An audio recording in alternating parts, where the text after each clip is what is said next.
What's going on, everybody? You're watching Too Long Didn't Read Filmmaker, where the answers comes first, the reasons come last, but we're constantly and always still learning. So Panasonic has finally thrown in their cards for the 2020 camera race, and it's none other than the S5, which is a full-frame entry-level camera that surprisingly has a lot of awesome video features, but spoiler alert, no, it is not enough for me to stay with the Panasonic camp because the Sony a7S III simply does more of what I need for my specific use case. However, today I want to answer two questions. If you are a beginning filmmaker, but you're really serious and you're looking to invest in your first major camera, is this camera going to be right for you? And then the second question is, if you already have a GH5 or possibly coming from maybe a Sony a6000 series, or maybe even a Fuji camera, basically that Super 35 realm, should you be thinking about going up to full frame and specifically this camera? So those are the two questions I'm going to answer. The time codes are below if you want to skip to either one. Now I do have a much more detailed conversation with Nate from Nate's Film Tutorial, and I will leave a link up here or down in the description once he uploads it. Now if you're watching this video, I'm kind of assuming you've already done your research already in terms of all the pre-release reviews that are out there. However, if you did not look at any of those things and you just want the nitty-gritty in terms of what video specs are actually cool, these are the ones that I thought were very, very notable. It's a full frame sensor. You get 4K and full frame and Super 35 mode, so that's awesome to know. You also get 10-bit 422, which is great if you need more color push room for your vlog, which is finally free and you don't have to pay for it. However, when you're in that 10-bit 422 mode, you do have an artificial 30-minute record limit, and that's simply because they don't want the camera to overheat, which seems to be the trend these days, because the Panasonic S5 does not have an active cooling system like the Panasonic S1H. Now, some of the reviews out there have already said that they were able to hit the record button right away, and depending on your situation, you might be able to continue recording, no problem. But they put that artificial 30-minute limit there just in case. Now, there's no all-intra codec in terms of its 10-bit 422. Now for me, that's not really a deal breaker because on the GH5, the codec was so good that I never used all intra, and I honestly didn't have a whole lot of problems with what I was shooting. So if that's something that's really, really something you want, well, it's not in here. Now you do get waveform, which is good out of the gate because on the S1 you had to pay for it. And we do have much better autofocus, which is actually very surprising. However, it only works in the 4K 60 modes, specifically the Super 35 modes, and it's still not going to do well in 24p, which is unfortunately a bummer. And then the last bit is that you do have dual SD card slots again, which I didn't really appreciate that the Panasonic S1 had an SD card slot and an XQD card slot, making it not exactly friendly for a videographer. Now there are even more stuff coming in a firmware update, and if Panasonic wants to continue playing Panasonic games, I'm kind of assuming that you're gonna have to pay for it. They just kind of swapped it out so that vlog is now there and that these features, you have to pay for it. So specifically, you have the anamorphic mode, you have the 5.9K out of the HDMI, you also have HDMI RAW coming, which is quite awesome. And then lastly, the vector scope, which curiously they're leaving out, and that's part of the update. So I don't know if it's gonna be paid for those specific things that are coming. Something tells me it probably will be, but anyways, that's about it. And in terms of a con in the features, micro HDMI. Apparently Panasonic did not learn about the micro HDMI fiasco that happened with the GH4. I talk about it more in my podcast with Nate, so check that out if you want to hear the full story. Anyways, with all those specs finally out of the way, let's get into the two questions. All right, first question up is if you're a complete beginner, but you're one of those beginners that actually studied a whole bunch in terms of lighting principles, knowing how to read a waveform, you understand how the ISO, shutter, and aperture work together to get your shot. If you are one of those beginners that did that and you're ready to go and shell out some much big cash to get your first major camera, then yes. Specifically, if you fall into these categories. You're a narrative filmmaker, you want to tell stories. You're a freelance business, kind of doing spec op videos. So basically a little commercial for a business, a donut shop, a corporation, maybe a fitness place, what have you. Yes. Now, if you're planning to be a wedding filmmaker or doing live events where you're recording for the long haul, You just need to be aware of the limitations of that artificial 30-minute. If you're shooting an 8-bit or I think 10-bit 420, I think you are able to record for an unlimited amount of time, but that's something you just need to remember. Or you need to get a second camera that can record indefinitely. Now, the reason I'm saying yes in this case is because this is a great camera that's not only good for beginners, but you can grow with it in a big way. Specifically, you do have Vlog-L in there now, but you can start off shooting with just regular profiles, whether it's Cine D or natural, in the 8-bit mode. Then eventually, when you start learning how to push color and color grade, you have your 10-bit mode, specifically Vlog-L. And then eventually, if you really want to, you can shoot ProRes RAW and have even more ability to push the footage all around later. So this camera basically allows you to go all through the gamut for a pretty good price. Now, 24p and 30p it's good enough for all the things that I talked about. 24p or 30p. You're going to use your 60p for specific slow-mo shots. I wouldn't necessarily shoot the entire event or an entire movie in 60p. 30p and 24p is more than enough. And lastly, because the waveform is already in there, you can really judge your exposure whether you're shooting in just regular color profile modes or if you're shooting in Vlog. So these tools are already built in there, and it's definitely going to help you as a beginner to intermediate and pretty much even into advanced. Now, it's a no for me if you are a YouTuber, specifically a YouTuber that talks to the camera a whole bunch. Whether it's a tech review show like this, maybe you're doing some other kind of talk show, or maybe you're tutorial based and you're teaching someone how to change the oil out of their car, how to build stuff out of wood, what have you. In these cases, even though the Panasonic S5's algorithm for autofocus has drastically improved compared to the GH5, it's still not perfect. And you would want something like a Canon or a Sony where it looks at your face and it's gonna just stick with it no matter where you move in the frame. I can't stress this enough because having done YouTube on a GH5, I either had to shoot in a very wide angle so that my hand could actually touch the autofocus when I'm in frame, or sometimes I have to take the time to connect my smartphone to it, hit the autofocus, and then finally record.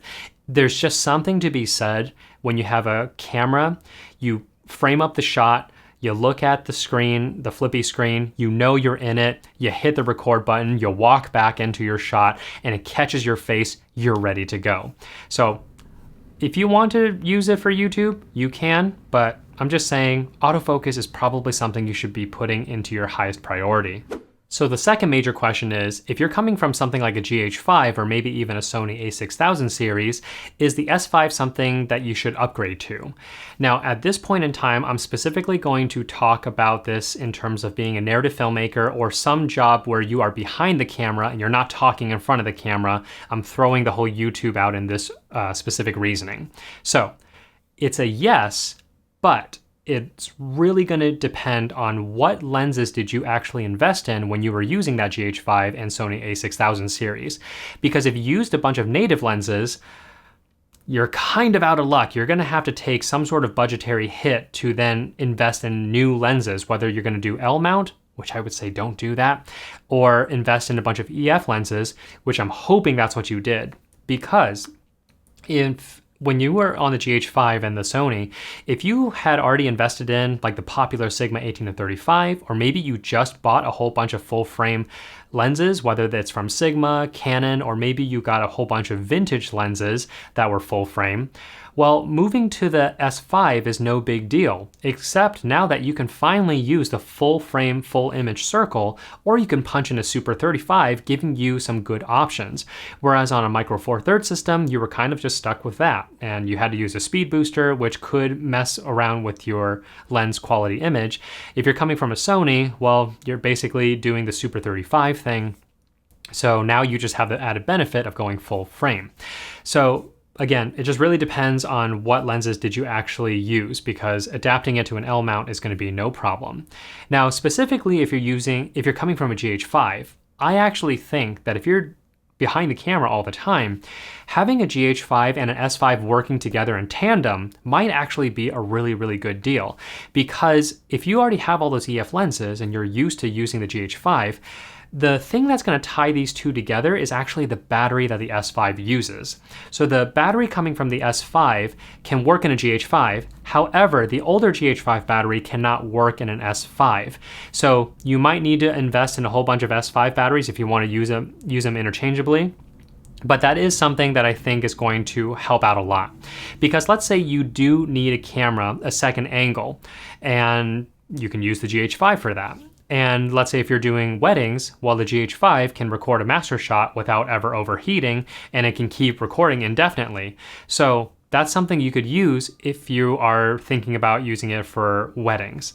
Now, I do have some final thoughts here about the whole Panasonic ecosystem and why I'm still definitely moving to the Sony camera system, simply because the a7S III really does give me everything I want, and the S5 is really, really close, but not close enough. So let's talk about this real quick. Panasonic, in terms of their L-mount alliance, it's still not great. The Sony E-mount has a whole bunch of lenses, but there's one very peculiar thing that I was looking into when I was trying to decide, maybe I can live with the Sony a7S V?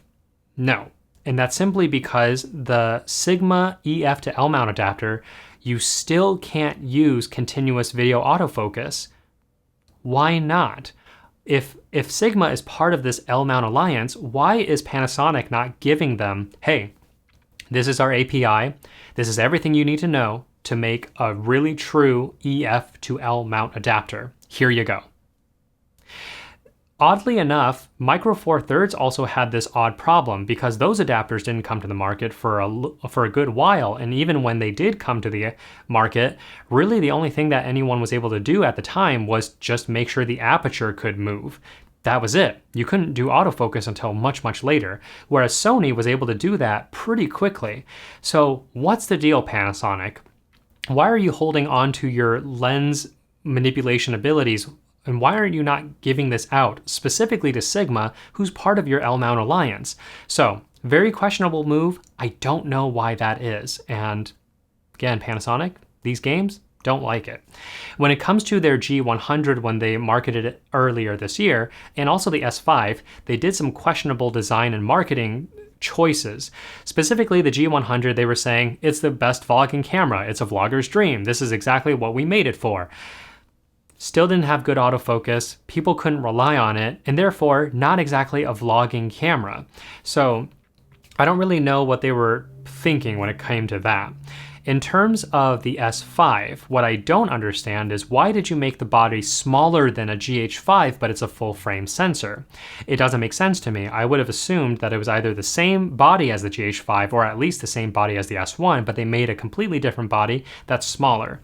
There's two things that I don't like about it. One is the IBIS. You now have a much bigger sensor in a smaller than a GH5 body. Even though the IBIS does okay, I don't think I can put it through the same paces as I did with my GH5. So the IBIS is probably not going to work as well simply because of that fact. And of course, the whole overheating thing, if you had a bigger body, you might be able to make it a much bigger aluminum heatsink. I don't know, but don't know why you did that. Second of all, that micro HDMI port. You can't do that, Panasonic. You cannot move backwards to the GH4. It was a huge fiasco when the micro HDMI broke, and it literally took me 2.5 months to get my camera back. And even when I did get it back, I got someone else's GH3 instead. So then I had to wait even longer for my camera to actually get back to me. It was a really big nightmare. Panasonic should have learned from that. I don't know. Games, don't like it. Lastly, is the fact that they still won't do something about their autofocusing system. Now, granted, their contrast depth of focus updated algorithm does really, really well. I've never thought that it would do so well. Granted, you have to be in 60p for it. So really, I was hoping that time of flight system that was being rumored to be implemented, I was hoping that was actually going to finally show up so that they can have really good predictive autofocus, because their algorithm is really, really good in seeing what's your face, what's your body, what have you. But the fact that the technology of understanding the distance and the movement is still not there, I just don't get it. They're literally one feature away from becoming a major powerhouse of a camera to literally end everybody else. So I don't get it. Now, there is an alleged rumor as to why that is, and that rumor happens to be that Sony is purposely not licensing the sensors that have phase detect for Panasonic. That's a complete rumor, alleged. Someone said that that was true. And if it is, shame on you, Panasonic. That's a really dick move. But this also kind of brings to the other acquisition that Panasonic got like 4 years ago, I think. They bought a semiconductor company, I think that made sensors out of Taiwan. So if that's actually the case, Panasonic successfully develops their own sensor that can still give this image quality, but they finally put in their own phase detect or whatever to allow for really good autofocus. When that day comes, Panasonic is going to really take over when it comes to the video market. Now, that being said, I'm not hating on Panasonic. I still love their cameras, and the GH5 is going to stick with me for quite a while, and I'm still going to actively use it. I actually think that we're seeing a very interesting transition period for Panasonic, and we're not going to see the full vision of what they're trying to do for at least another 3 to 5 years, probably 5 years. At that point in time, we're going to have a lineup between GH and S cameras, and I think it's going to be a crazy powerhouse. When that time comes, I might move back to Panasonic, but I simply do not have 5 more years to wait just for autofocus and all these other things that I want out of the Sony a7S III. So anyways, those are my thoughts about the Panasonic S5. If this video has made all the influence in your purchasing decision, I would truly appreciate it if you check out my pre-order link down below. It costs nothing extra to you, just gives me a little compensation so I can continue making videos like this for you. And as always, let's have a fun conversation. Leave your comments and questions down below. I will get to them as fast as I can. And until then, like, subscribe, and share, and I'll see you guys in the next one.